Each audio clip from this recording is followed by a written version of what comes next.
The Madden franchise prides itself on being a simulation-based football game with a true-to-life football experience that you can't get anywhere else.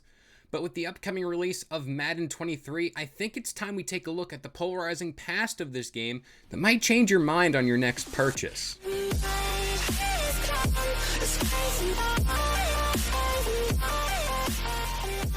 What up, guys? This is Kalo. I'm here to give you the lowdown on all things gaming.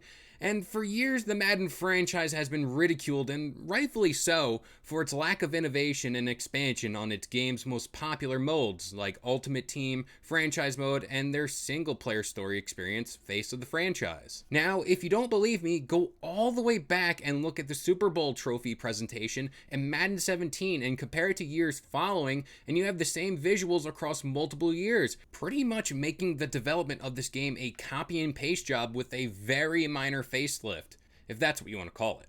But honestly, why would you fix a game's formula when it isn't broke, just like the Madden Ultimate Team mode? In an article by Goal.com, in its annual report for 2020, EA confirmed that the Ultimate Team mode made more than $1.62 billion. But the article then goes on to clarify that this is the total revenue for the Ultimate Team mode across EA's catalog, with Ultimate Team appearing in FIFA, Madden, NHL, NBA, and UFC games. The number again could be dizzying to some because it's just the Ultimate Team mode alone. This doesn't include actual sales as to what is $60 to $70 a game, which totals out to around, and this is very rough math here, $4 billion in actual game sales for Madden alone.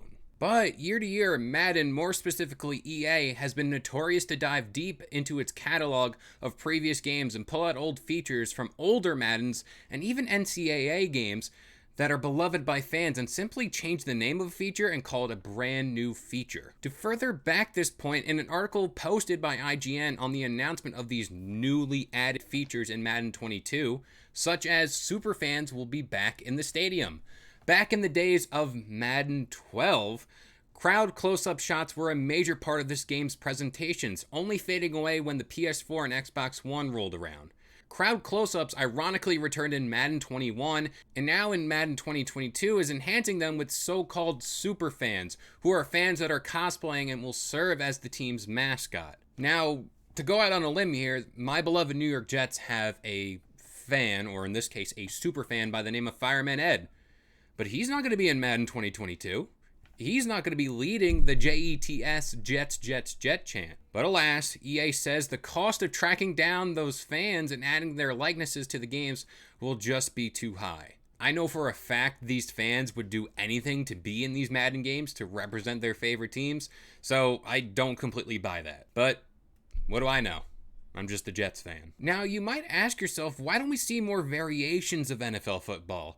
Well, back in 2005, the NFL and EA entered an exclusivity deal that would go on for the next 15 years, making Madden the only game you can play with your favorite teams and players. This move killed off popular NFL-based games like NFL 2K and NFL Street, which were far and away better and more innovative than anything we've gotten from EA. But back in 2020, the NFL ended its agreement with EA, reopening its doors to developers like 2K to make NFL-based games again. But Madden as a franchise would go onward through 2026 due to an extension deal that was reached soon after the 2021 season. This game, regardless of the year and regardless of the amount of money it generates, will still continue to have these often laughable game-breaking glitches. But if you ask me, what can EA do to fix this dying franchise? Honestly, I have two cool ideas here.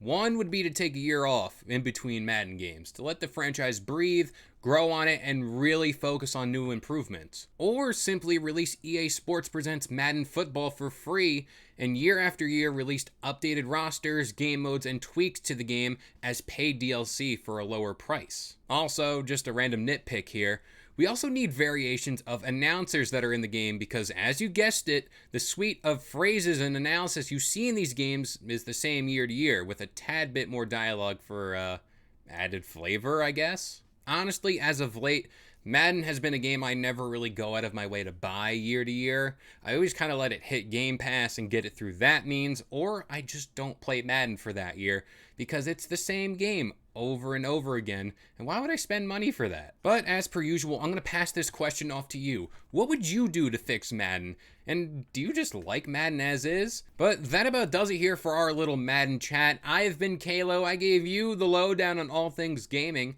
and we'll see you guys next time.